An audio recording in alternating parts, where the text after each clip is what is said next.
Привет, друзья! Вы слушаете и смотрите «Это вам не мешки таскать», подкаст, где мы обсуждаем молдавскую политику честно, со здравым смыслом и долей иронии. Я Михаил Саркелей. Я Иван Святченко, и мы в Камрате. А мы опять в Камрате. Иван, рад тебя видеть. Очень рад и я, соскучился.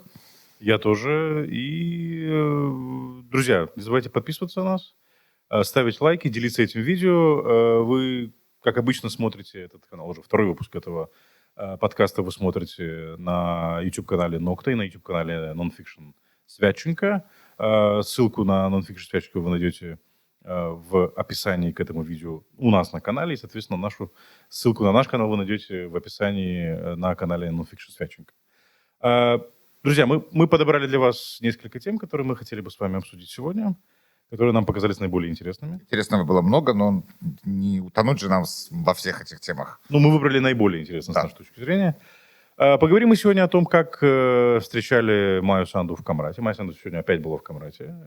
Встречалась, в смысле, опять была в Гагаузии, в данном случае сегодня в Камрате, встречалась со студентами.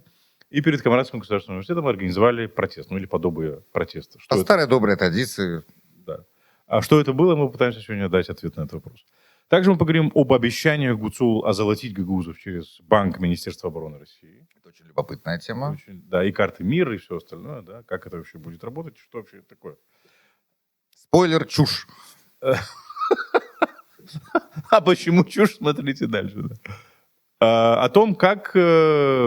Также поговорим о том, как гагаузов в очередной раз пытаются напугать мифической Унире и зачем ШОР грозит отделением Гагаузии. Ну, в контексте той же Унири. Да? То есть уже, Иван, больше 30 лет, по-моему, да, нас всех лапшу на уши вешают так стабильно, да, с Унири. Называется, зачем котик лижет хвостик? Потому что может. Потому что пугают, потому что боятся этой Унири. Да?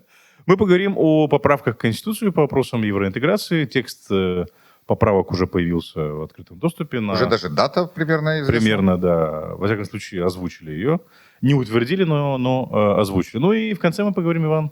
Про оскорбление памяти Дамблдора и новую партию Вячеслава Платона. Друзья, в общем, обо всем по порядку. Через несколько мгновений оставайтесь с нами, будет очень интересно.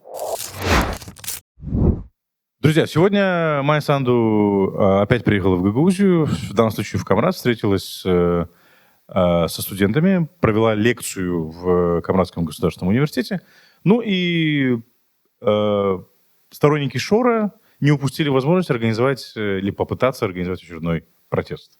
Ты следил, наверное, за этим, Иван, да? Да, это некая уже традиция гостеприимства по-гагаузски, но только определенной части общества, потому что сама встреча в университете Камрата была вполне себе мирной, и, насколько я мог судить по тому видео, что мы видели, что появлялось в сетях, на Нокте, вполне себе мирная и содержательная беседа. Вполне себе мирная содержательная беседа. У людей есть вопросы к президенту, они хотели эти вопросы задать, но те люди, которые пришли на протест, организованные сторонниками ШОРа, еще раз повторюсь, Михаил Влах и Илья Узун, там были главные заводилы этого протеста, они считают, что вот они почему-то не хотят задавать Майе Санду вопросы. Давайте посмотрим короткое видео, которое подготовили наши коллеги. Здрасте. Скажите, вы пришли сегодня на протест? Да, а что? А скажите, чем недовольны? Против чего протестуете? Как против чего? Против такой власти? А что, хорошая власть? А смотрите, вы хотели бы, чтобы президент ответил на ваши вопросы? Я хотел бы, чтобы его не было нигде. Почему? Пускай выбирается туда, в Европу. А вы не хотите в Евросоюз? Нет. Почему? А что там есть? Эта Европа уже скоро будет жопой. Там уже разлад идет. Ага. А откуда такая информация? Как откуда? Что, нет, ничего не... известно. ТикТок показывает все. Майя Санду пускай Что, ты забирает не свои смотришь вещи и идут туда. Два гражданства имеет. Румынии. Куда хочет. А скажите, а про протест сегодняшний откуда узнали? Как откуда? Она же объявила, что приедет. Так, а откуда вы узнали? Она же не объявляла по радио, там, по телевизору. Цыганская почта принесла. Сорока на хвосте. Серьезно? Да. Ну, я сказал. Я поняла, спасибо. Меня поразило, да, вот это вот. Человек не хочет задавать вопросы, не хочет слушать ответы на эти вопросы. Он хочет, чтобы Майя Санду просто не было в качестве президента, я так понимаю, да? Ну, вот, Для этого надо всего лишь выиграть президентские выборы. ну, Пока еще нет с другой стороны кандидата. Мы не понимаем, кто будет кандидатом. Да? То есть, как они выиграют выборы, если у них нет кандидата. Да? То есть, и что они предлагают. Потому что мало ли кому что не нравится. Очень многим не нравилось, что Додон был президентом. Да? Не нравилось. Он был президентом, и нужно говорить, нужно выстраивать диалог, и в том числе и тем, кому не нравится. Здесь все говорят про диалог. Да? Опять же, мы возвращаемся к этой теме. Очень многие в Кишиневе ее повторяют как мантру, да, то есть диалог. Тут, оказывается, не с кем вести диалог, да, то есть понятно, что люди хотели услышать Майю Санду, имеется в виду студенты в университете, была очень активная дискуссия, задавали вопросы, но те, кто управляет, я так понимаю, что они выражают точку зрения тех, кто захватил власть в Гагаузии, управляет Гагаузией сегодня в интересах Шора, никакого диалога не хотят изолировать Гагаузию. С твоей точки зрения это не является подтверждением этого? С твоей точки зрения, это является подтверждением того, что очень многие политики сильно оторвались от реальности и находятся в плену каких-то своих фантазий. Притом это не продуманные какие-то политические акции, политический курс. Это либо указания Кремля, прямые, директные, что называется, либо местные изобретения, молдавские изобретения, изобретения гагаузской автономии, определенной части, опять же, надо оговариваться.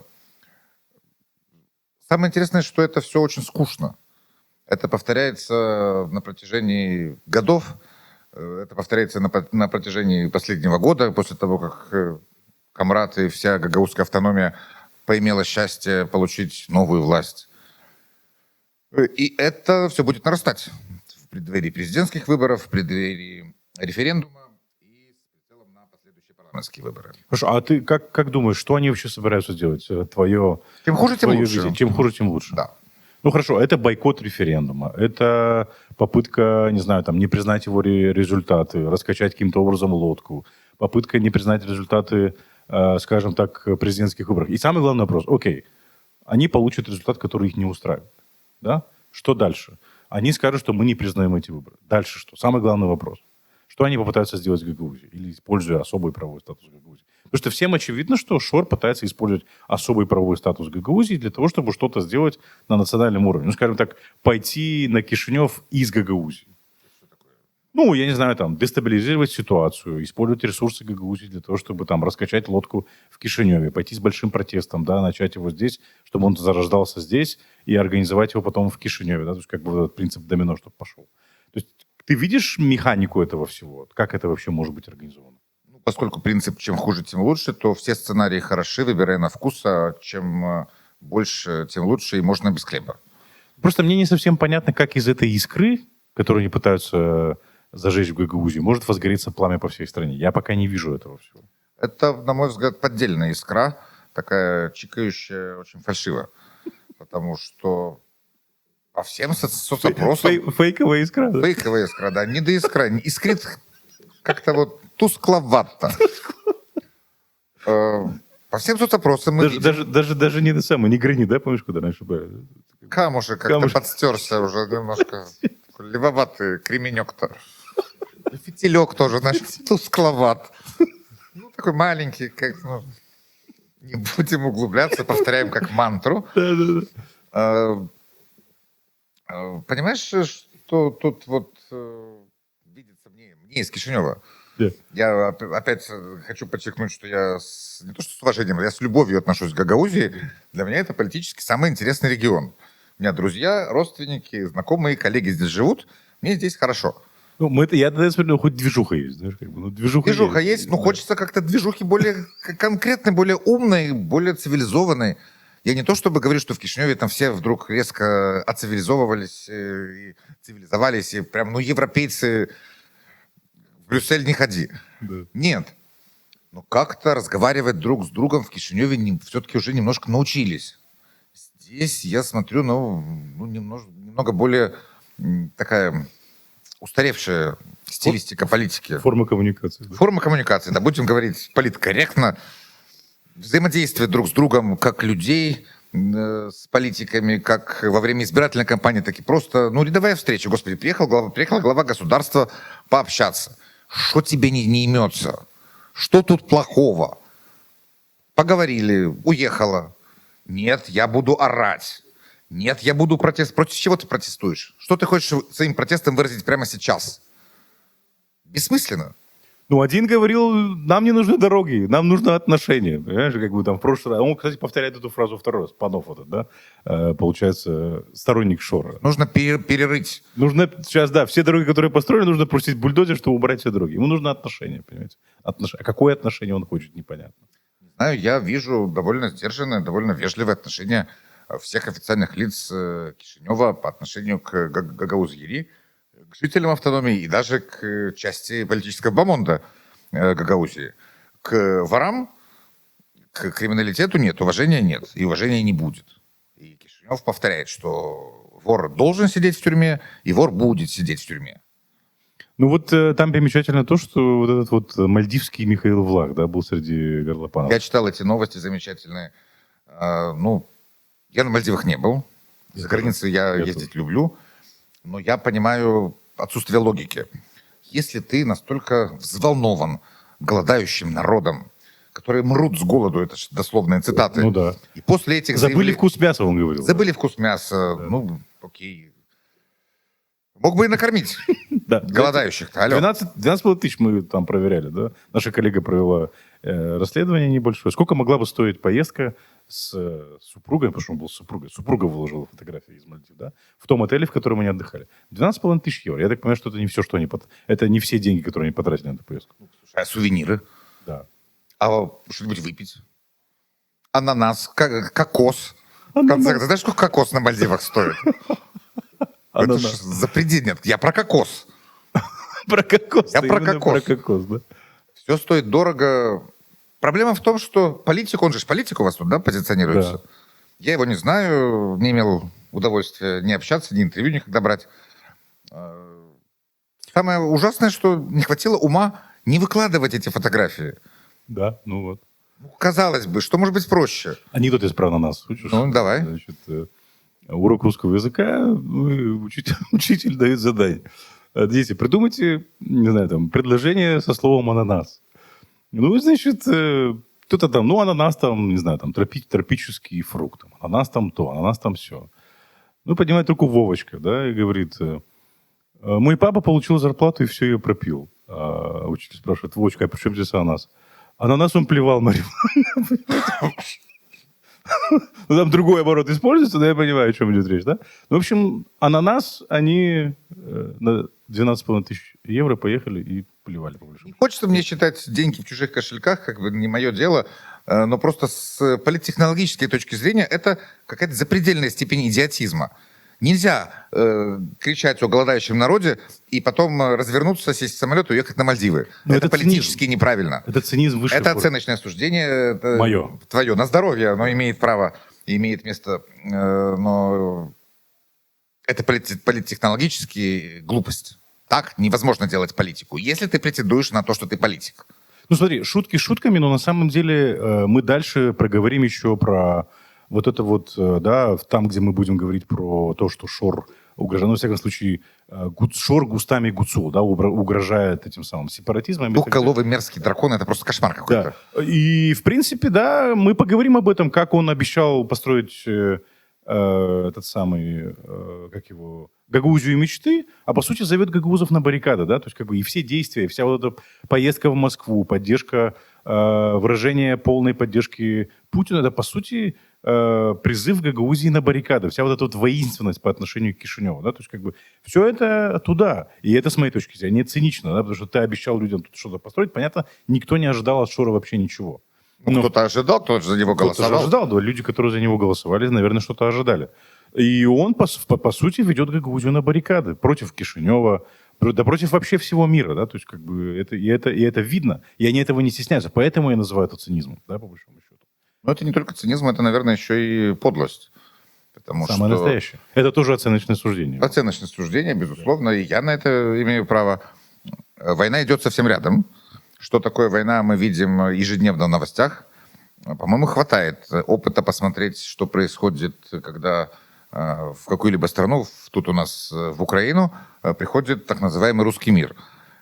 Счастья я не заметил ни в Донецкой области, ни в Луганской области, ни на тех территориях, которые сейчас с юга Украины, которые сейчас оккупированы Россией. Там нет счастья. Там, окей, ужасные бандеровцы притесняли несчастных русскоязычных людей. Ну, давайте снесем Мариуполь, и станет лучше? По-моему, нет.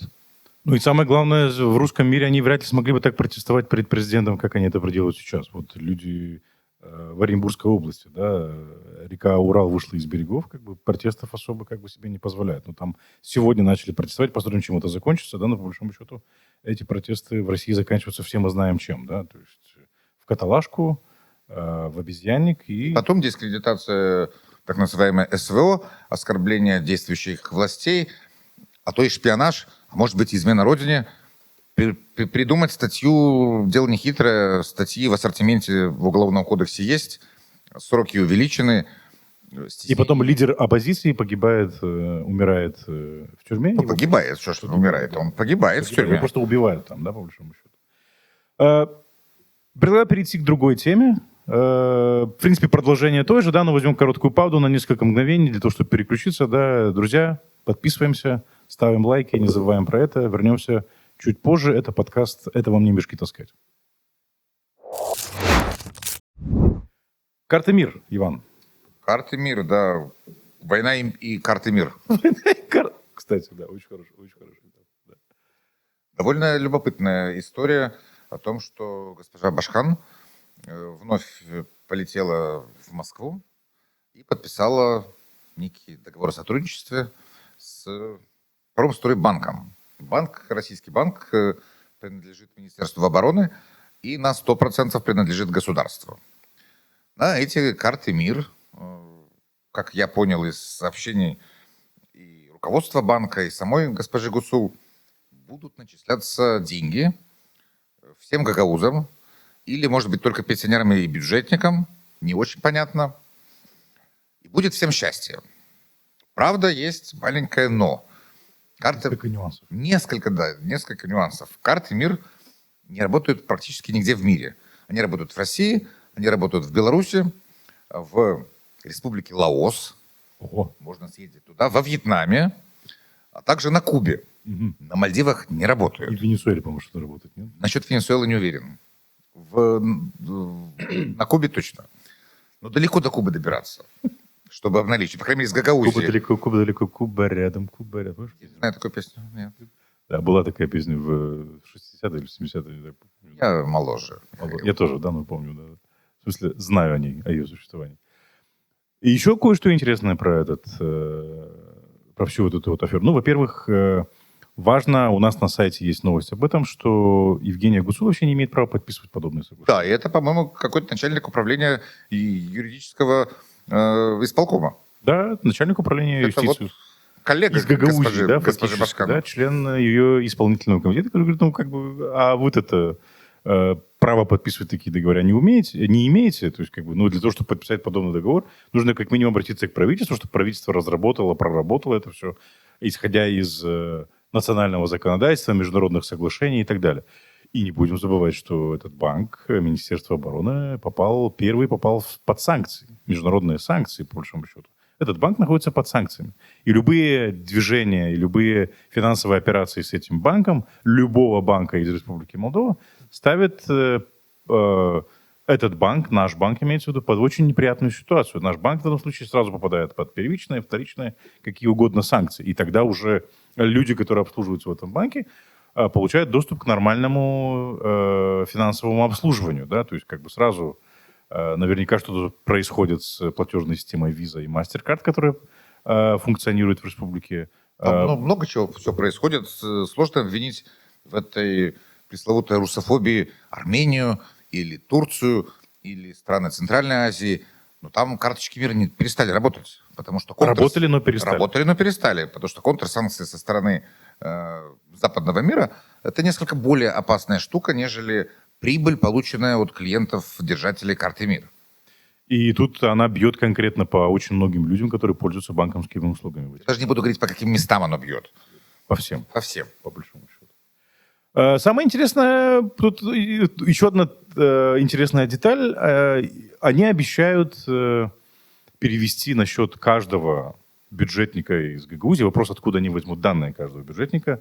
Чуть ли не откроют карты без появления человека в этом Промстройбанке.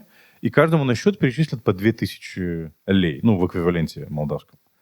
Это же огромные деньги, да? То есть, по-моему, даже в Приднестровье столько... В Приднестровье российские власти платят добавку к пенсиям. Путинская добавка называется она. Она составляет $10 в месяц. $10 в месяц. Да. Если мы правильно поняли эти прожекты, которые озвучивала госпожа Гуцул, то речь идет о 2000 леев, что есть эквивалент 100 евро. Внимание, вопрос, уважаемые знатоки. Если Приднестровью платят по 10 евро... А там приднестровцы просто в десну. Уж, ну да, там любовь, во-первых, давняя, во-вторых, намного сильнее. Почему гагаузам будут платить по 100 евро? Хороший вопрос. Хороший вопрос. И как можно в это верить, тоже непонятно, потому что расходы, это реально миллионные расходы каждый месяц просто в никуда. Это же не строительство, это же не инвестиции, это даже не подкуп политиков. На подкуп политиков уходят гораздо меньшие все же суммы. Ну, мы посчитали, по-моему, да, если они обещают всем бюджетникам, ну, просто мы сейчас гипотетически пытаемся... А сколько вы посчитали? Мы посчитали, это 60 миллионов лей в месяц. В месяц. Да. И это приблизительно получается 37 миллионов евро в год. Даже в Приднестровье столько Россия не вкладывала. Там... В Приднестровье было единственное крупное вложение Российской Федерации несколько лет назад, когда еще Дмитрий Олегович Рогозин, распальцованный, прикатывал в Тирасполь в должности вице-премьера. Это до празднования дня рождения в Донецке, куда в одно мягкое место... Да, ну разумеется. Это еще войны не было, это спокойные времена, может быть, по-моему, да, точно, до ковида. Да. И вот Дмитрий Олегович выбил и петушился с по-страшному. Я привез вам, дорогие приднестровцы, 15 миллионов долларов. Ну, На окей. строительство школы. И больницы, но, насколько я помню, мне говорили жители Приднестровья, в том числе причастные к властям, что они молили буквально Дмитрия Олеговича Рогозина, не надо нам строить больницу, потому что в больнице некому работать. Это дефицит кадров. На что-то они там потратили эти деньги, какие-то инвестиции были, не знаю, насколько успешные. Я думаю, что часть денег, не знаю какая, была разворована от самого... Ну, сначала самим Дмитрием Олеговичем. Наверное. На батут, да, которым он Он запускает. любит батуты, и в конце Да. концов, ну не Роскосмосом же единым кормиться. Да. Вот. В остальном, ну, бесплатный газ для приднестровских предприятий. Окей. Для майнинга бесплатное электричество. Окей. А все остальные жители Приднестровья никаких российских таких денег не видят. Ну, бесплатно опять же, потому что Молдгрэс, по-моему, да, принадлежит РАО Интеррао, если я не ошибаюсь. Да. То есть фактически это финансирование той же элиты российской через этот бесплатный газ. Никакой там не бесплатный газ для жителей Приднестровья. Жители Приднестровья за газ платят. Они платят меньше, чем правый берег, но не платят за этот газ. Не платят. И по большому счету этот газ не для них, да, а для вот этих вот самых, Для ММЗ и для Молдгрэс. которыми владеют, ну, фактически де-факто управляют российские компании, и они оттуда качают деньги. Ну, очень, очень интересно. Поэтому, опять же, я думаю, что это из той же категории, это, знаешь, такое повышение ставок, это блеф такой. Они играют, они блефуют по-крупному. Они прекрасно понимают, что ничего не будет. Они прекрасно понимают, что ну, это просто нереально перечислить, помочь людям финансово. Да и не хотят они никаких. Как это технически вообще можно сделать? Это невозможно. Поэтому они сейчас пытаются, они обещают людям. Многие люди, вот примерно те, которые были сегодня на протесте, которых мы видели, да, верят в эту мечту как сладкую мечту. Она же очень сладко звучит, да, то есть это 2000 лет. Я не люблю халяву. Ну, очень многие, к сожалению, любят халяву, да, то есть как бы. И он в конце шур сказал, мы вот, пожалуйста, а вот Майя Санду не позволяет, правительство не позволяет. Хотя технически это же практически невозможно. Не технически, не с точки зрения законодательства. Молдова ко всем санкциям не присоединилась, но к финансовым санкциям Молдова присоединилась сразу же. По очень простой причине, потому что у нашей страны очень плохой опыт в плане банковской системы. Тот же ландромат, та же банковская кража. Знаменитые истории. Знаменитая история. О них мы сегодня еще и поговорим. Да, Да, журнал расскажет наш. Окей, я думаю, что пора переходить к следующей теме. В общем, посмотрим, чем все будет, как все будет дальше развиваться. Друзья, не забываем подписываться на нас. Это подкаст «Это вам не мешки таскать». Увидимся через несколько мгновений. Друзья, мы вернулись. Это подкаст «Это вам не мешки таскать», где мы обсуждаем молдавскую политику честно, со здравым смыслом и долей иронии. Иван, униря. Униря звучит в Гагаузии Очень страшным словом. страшным словом. И продолжается это страшное слово уже на протяжении десятилетий. Давай поразмышляем по-серьезному. Возможно ли это? И откуда торчат ноги этого тихого и громкого ужаса, который периодически будоражит гагаузское общество? Сознание гагаузское. Сознание, снятся какие-то кошмары. В Кишиневе не снятся кошмары. И не потому, что там какие-то все сплошные унионисты. Просто люди, которые хоть немного понимают в политике, они знают, что в ближайшие 15 лет никакой унири не будет. Еще 15 лет. Я думаю, что вообще невозможно, нет? Я, понимаешь, беру 15-летний срок как некую точку отсчета. Через 15 лет мне будет 60, если доживу. Это прям по-другому я буду смотреть на мир, я думаю, чем в нынешнем своем возрасте. Я не загадываю, что будет происходить через 15 лет. Потому что если ты загадываешь, что будет через 15 лет с тобою, со страною, с этим миром, то ты либо оптимист, либо не совсем какой-то вменяемый человек. Я не говорю жить прямо вот сегодняшним днем. Но 15 лет — это очень отдаленная перспектива. И абсолютно бессмысленно в нынешнем нашем бурном политическом поле, в постоянно Слушай, а почему ты говоришь меняющемся... про 15 лет? То есть, как ты это связываешь с унирией? 15 лет у Нири не будет 100%. Окей. И что думать об этом, что будет дальше? Может, мы на кладбище все очутимся? Ну хорошо, Там не будет волновать Унири. 30 лет назад, когда эту тему раскручивали, Да, тоже не и было никакой запугивали. Унири. Как на нее реагировали в Кишиневе, как на нее реагировали в Гагаузии? Ты В видел? Гагаузии я не знаю, но, судя по всему, отрицательно. В Кишиневе большинство жителей Кишинева, да и как до сих пор большинство жителей Молдовы не поддерживают Унирию. Тут вопрос не в том, поддерживают или нет. Вопрос в том, насколько она пугает. Да? То есть, как бы, Меня не пугает. окей, в Кишиневе это многих пугало или нет? Что вообще возможность, перспективы, люди верили в перспективы этого всего тогда? Некоторых пугало, потом люди стали разбираться в политических процессах чуть лучше. Появились контакты с Румынией как с официальным правительством, так и обычные контакты людей с людьми, торговые взаимоотношения, бизнес с одной страны в другую страну стал ездить, торговать, общаться.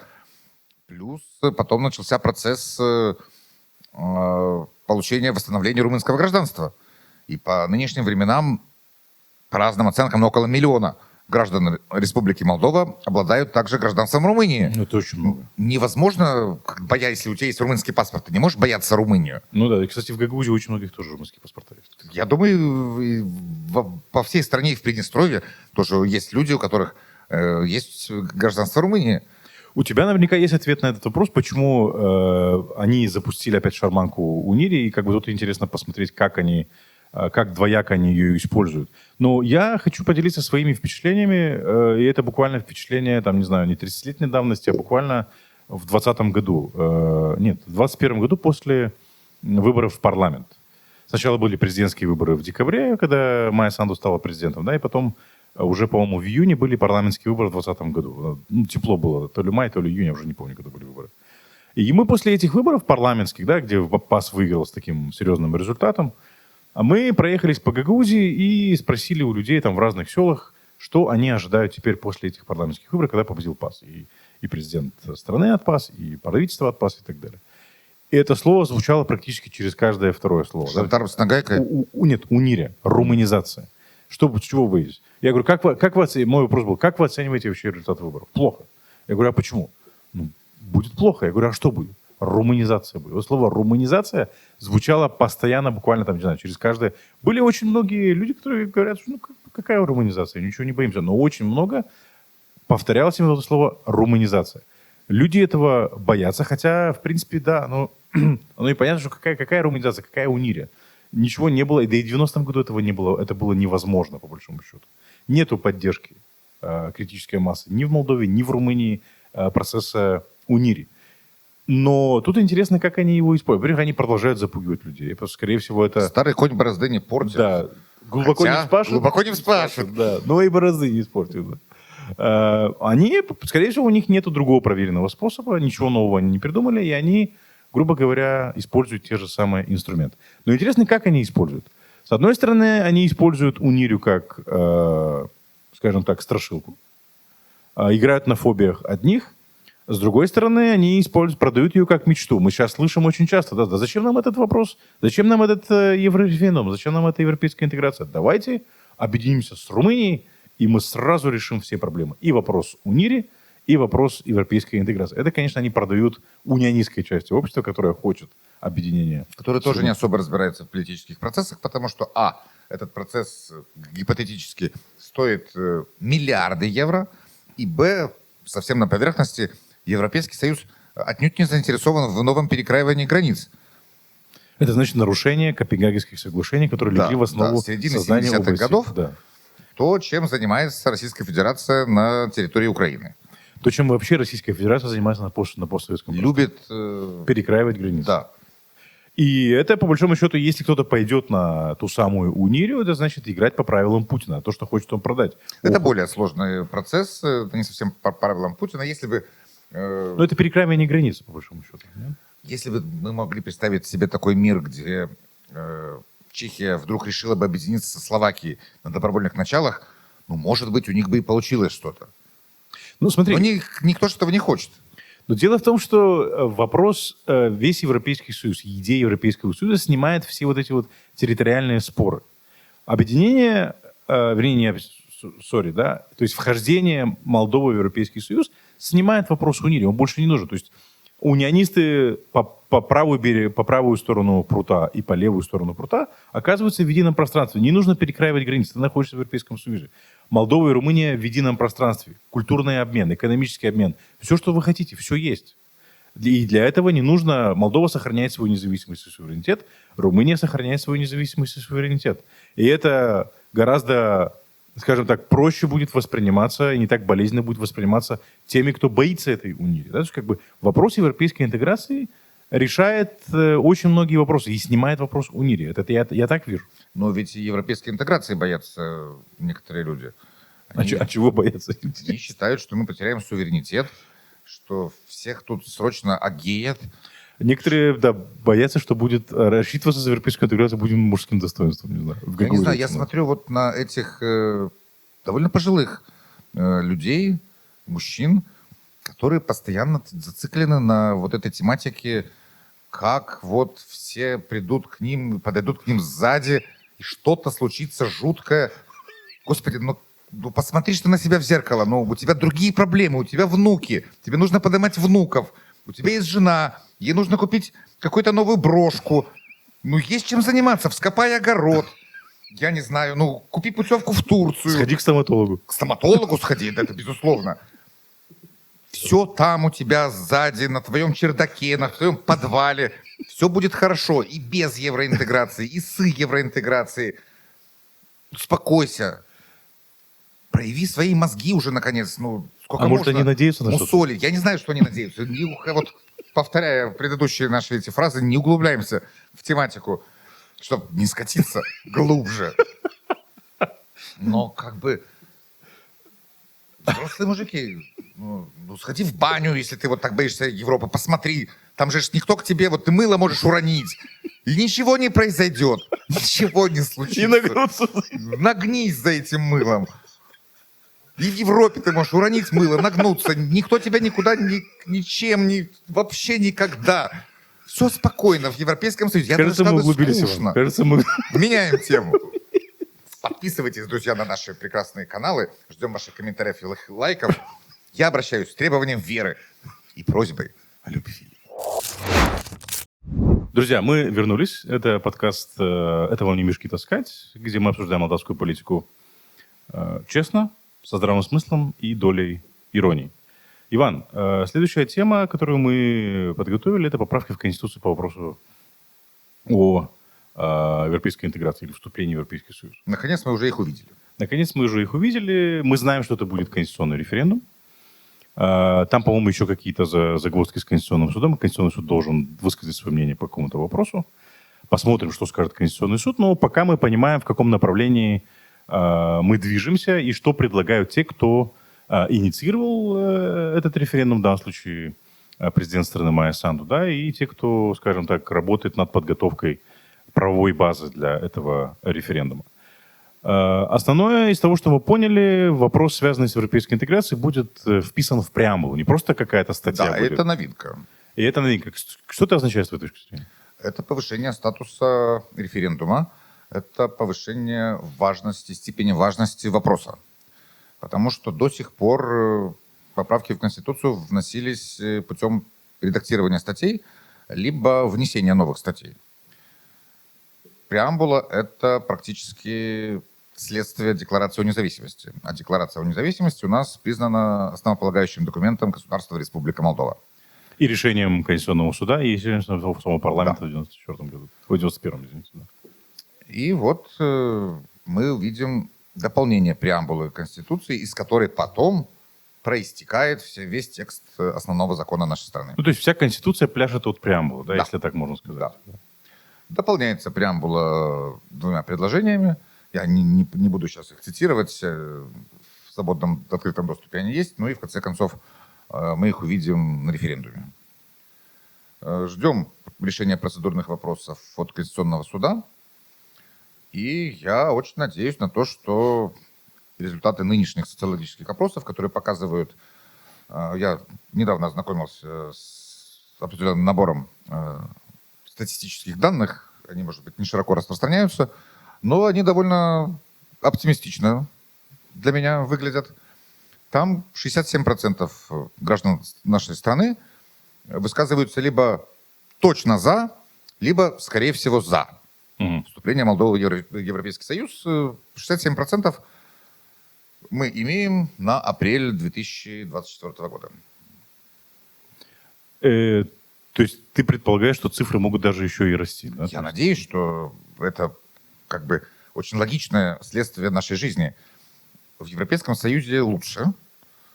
Никакого мыла там бояться не стоит. Не будем углубляться. Да. А миллиардные инвестиции в Молдову и уже идут, и будет их гораздо больше.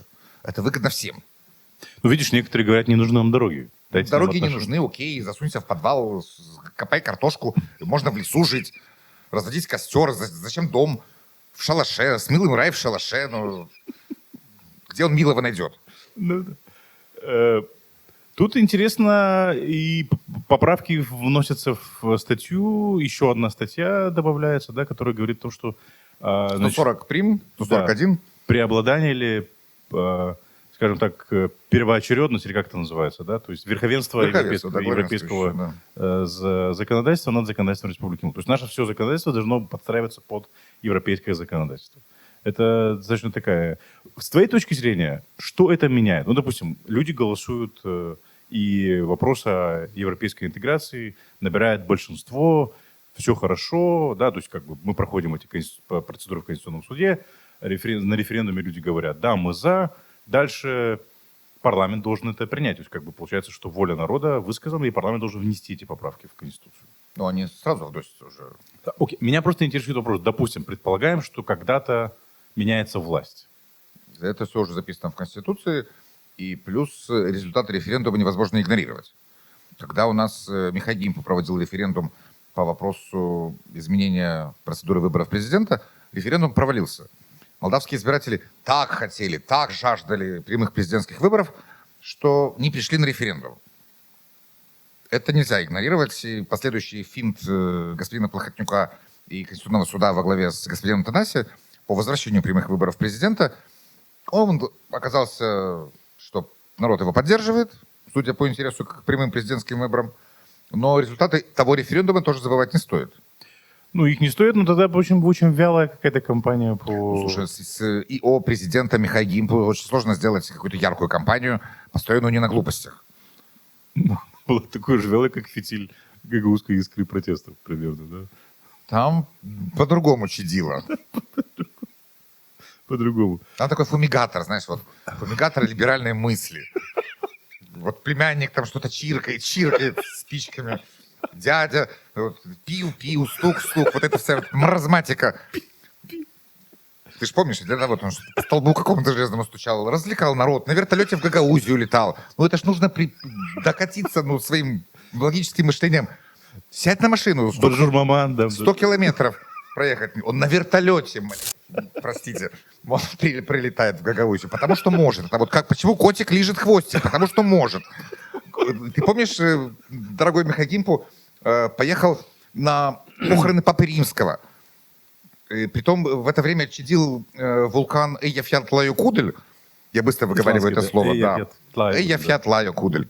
Не летали самолеты. Он на машине покатил в Рим. Без него Папу Римского не похоронят. И вот... А племянник там где-то в подвале там стучал. Ну, дай бог здоровья племяннику. Племянник, к сожалению, тоже выбрал, вместо того, чтобы заниматься политикой, выбрал дядю. Дело благородное, но, к сожалению, для политики ущербное. И мы видим, во что это все превратилось, где очутились и дядя, и племянник, в отсутствующем политическом спектре Республики Молдова. Эйяфьянтлайокудель накрыло, получается. Накрыло, да, и Пеплом, вот пеплом. засыпало пеплом. Через годы эту Помпею раскопают и будут удивляться, что же они такие скрюченные. Друзья, референдум — это важное дело, поэтому мы не знаем, когда он будет. Очевидно, предлагается 20 октября, да, вместе с президентскими выборами. Теперь мы ждем решения Конституционного суда, посмотрим, что по этому поводу скажет Конституционный суд. И этот вопрос о референдуме мы еще будем обсуждать. Ну да, там, безусловно, еще должно быть принято решение парламента, но я думаю, что парламент уже будет принимать решение, исходя из того, что примет Конституционный суд. Друзья, это подкаст «Это вам не мешки таскать», где мы обсуждаем молдавскую политику честно, со здравым смыслом и долей иронии. Мы прервемся на несколько мгновений, после чего вернемся и обсудим тему того, как Платон из Лондона пытается вернуться в молдавскую политику. Безуспешно, я надеюсь.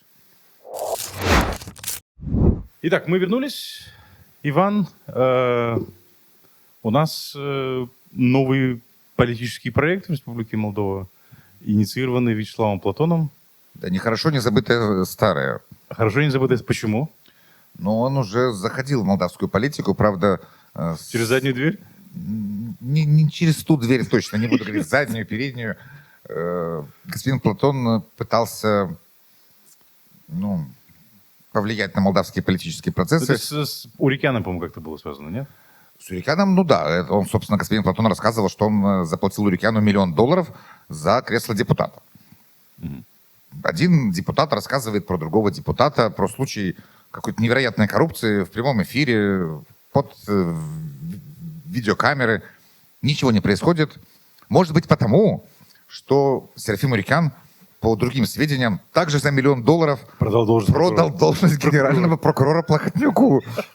То бишь, наварился дядя на 2 ляма. И все хорошо, и все сыты, все довольны. Никаких уголовных дел, коррупции 0. Нет, я про... Господи, кто там помнит Платона депутатом? Потом еще была избирательная кампания. Избирательная кампания и Вячеслав Валько. Валько, да. Моя давняя страсть. Это как? Ну, я просто не видел более клинического с точки зрения политологии кейса. Почему? Не видел. Ну вот, не видел. А что за клиника там, Иван? Расскажи Там нам. клиника от начала и до конца. Я давал один раз интервью господину Валько. В смысле? Он у тебя брал Он интервью? брал у меня интервью, да.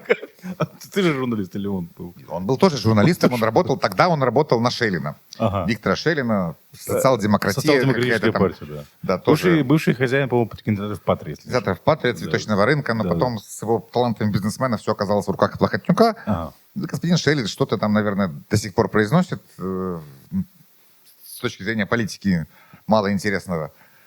Но тогда он еще был относительно на каком-то таком коньке, горбуньке, небольшом. Но скакал.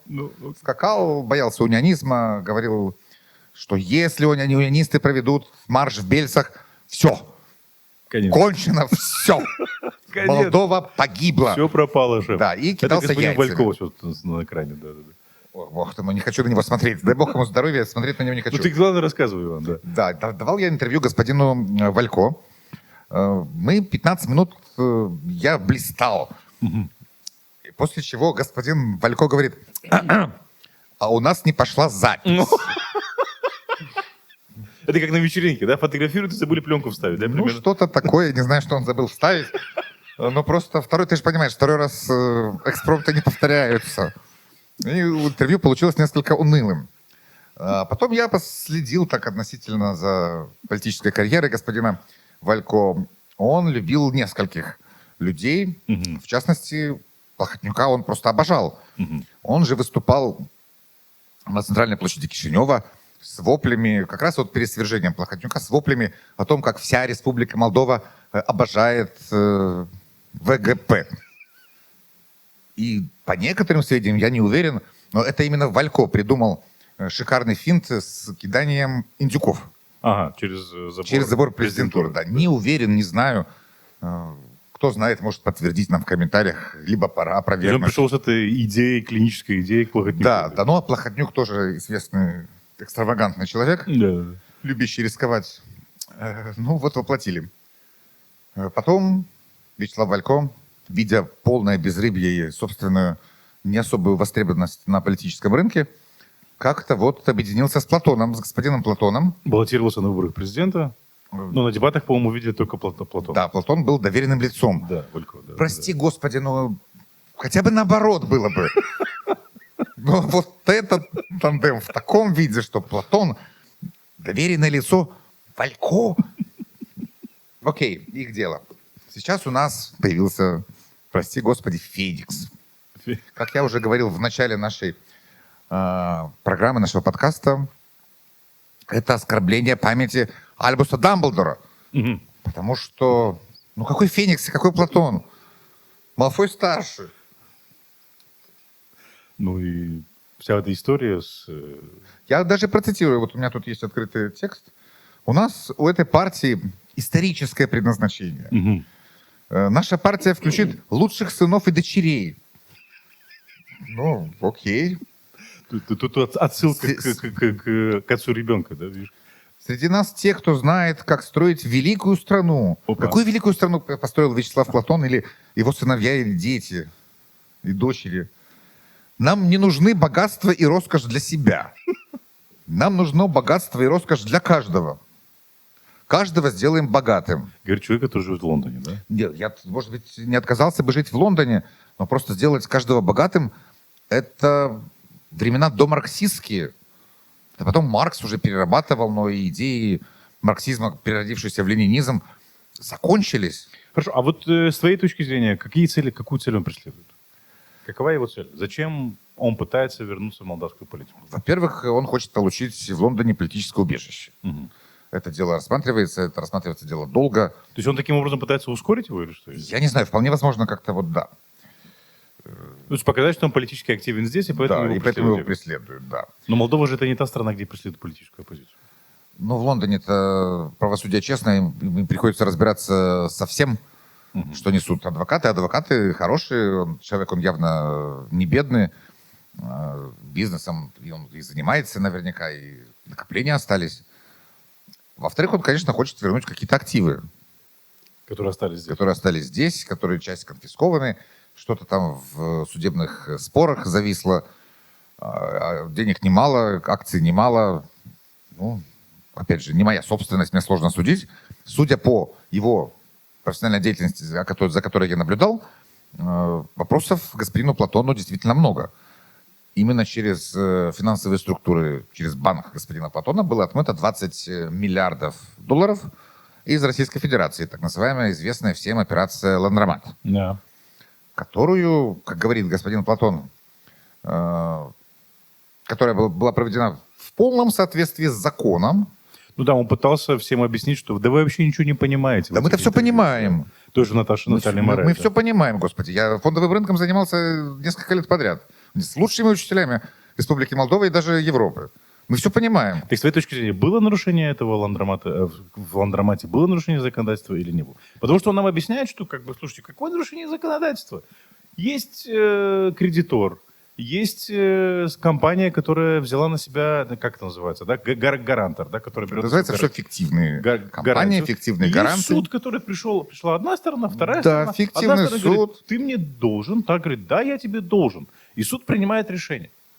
А И когда- 500 миллионов леев в суде сектора ботаники шпок колотушкой дядя в мантии и легализовал. 500 миллионов лей в качестве взятки или что? Нет, это вот легализация была, это самая крупная транзакция. 500 миллионов евро или долларов? Нет, Там. леев. Леев. На 500 миллионов леев. Ну, перемножь, передели в валюту, ну, очень много. Ну, это много. С полмиллиарда леев — это много. Ну, они прокачали, но по официальным данным, где 20 миллиардов. Да. Это совершенно не значит, что это все деньги криминальные. Там наверняка были и криминальные деньги, но это российский бизнес. Уходил от налогообложения российским государством. Не случайно уголовные дела на господина Платона и его, скажем так, деловых партнеров в России заведены, и некоторые из этих людей сидят. Ну, тогда я обратил внимание на то, что тогда как раз шла та самая подготовка к Сочинской Олимпиаде, на которую потратили по некоторым данным 50 миллиардов долларов. 46 я помню, но может быть и 50. Да, вполне возможно, эти 20 миллиардов как раз-таки оттуда каким-то образом. Там с разных источников все это аккумулировалось. Я помню, как Ландромат у нас появлялся. Я тогда работал в парламенте, парламентским журналистом. Да. Я наблюдал за постепенным вводом Ландромата в действие, поскольку я немножко разбираюсь в фондовом рынке и корпоративном праве, я изумлялся, потому что ребята, коммунистическое большинство, своими руками делают в законе большую дыру. Я пришел в кулуарах к тогдашнему главе экономической комиссии по экономике, бюджету и финансам господину Рейдману, человеку умному, опытному, злому, но, безусловно, разбирающимся в экономике лучше меня. Я говорю: Олег Моисеевич, вы что делаете? Это же ужасные законы. На что Олег Моисеевич недобро на меня посмотрел и сказал: это хороший закон. И я думаю, ну ладно, посмотрим. Потом в аппарате президента состоялось знаменитое совещание, в котором принимали участие, перечисляю по памяти, Владимир Воронин — президент, Мариан Лупу — спикер, Зинаида Гречаная — премьер-министр, Игорь Дадон — министр экономики, да. Марк Ткачук — советник президента, и Олег Рейдман — глава комиссии по экономике, на которой, собственно, Ландромат и был учрежден, принят в качестве проекта решения, и парламент следом утвердил, после заседания этой спецкомиссии, не помню, как она точно называлась, утвердил пакет законов о Ландромате. То есть фактически полностью внедрили этот Ландромат? Да, то есть это по закону сделано. Только закон преступный. Потому что когда у тебя... В каком году? Ой, ну я не вспомню. 8-й, 9-й? Или может... Нет, не вспомню. С 6 по 9 где-то. То есть тогда закладывалась основа под этот... Конечно, да. И потом это все заработало. И знаменитая фраза из пояснительной записки: в мире так много кочующих денег. Давайте запустим их в Молдову. Сделаем глоток из этого большого потока, да? Да, глоток из потока. Глотнули. Позор на весь мир. Ну да, обогатился, видимо, кто-то из вот этой вот вышеперечисленной компании, точно обогатился господин Платон. Часть российских бизнесменов вздохнули свободно, ушли от налогов. Слушай, почему ты связываешь Платона с этим Ландроматом? Ну, потому что это он придумал вместе с советниками или деловыми партнерами, и это прокачано через его банк. Мы будем называть это, я не знаю, ну его, собственно, все знают, Молденкомбанк этот господин Платону принадлежал. Да, через этот банк была прокачана огромная сумма денег. И дальше это все уходило в другие куда-то, страны? да, в том числе в страны Европейского Союза, уходило. По закону, наверное, по закону, а закон не очень законный. У него, безусловно, у господина Платона гроссмейстерский ум, он человек наверняка интересный, ему есть что рассказать, он закаленный с 90-х годов, заработал тем или иным способом, извлек капитал, скажем, на миллионы, но это не политика. В политике у тебя должны быть идеи. А идея вернуть свою... Вот идея же, да? Это не идея. Обогатим Нет, весь это мир. не идея.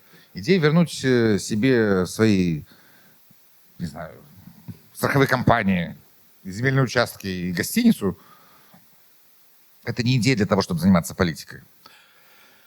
В общем, следим за тем, что произойдет дальше, посмотрим, как будет развиваться ситуация, и будем для вас, друзья, это все комментировать. Иван, на этом я предлагаю завершить сегодняшний выпуск. До новых встреч, мальчики и девочки. Друзья, это был подкаст «Это вам не мешки таскать», где мы обсуждаем и дальше будем обсуждать молдавскую политику честно, со здравым смыслом и долей иронии. Приглашаем вас подписаться на наши каналы, на все платформы Нокта, на YouTube-канал Nonfiction Святченко. Ждем ваши лайки, комментарии, шеры и вопросы. Мы очень открыты к сотрудничеству. До свидания.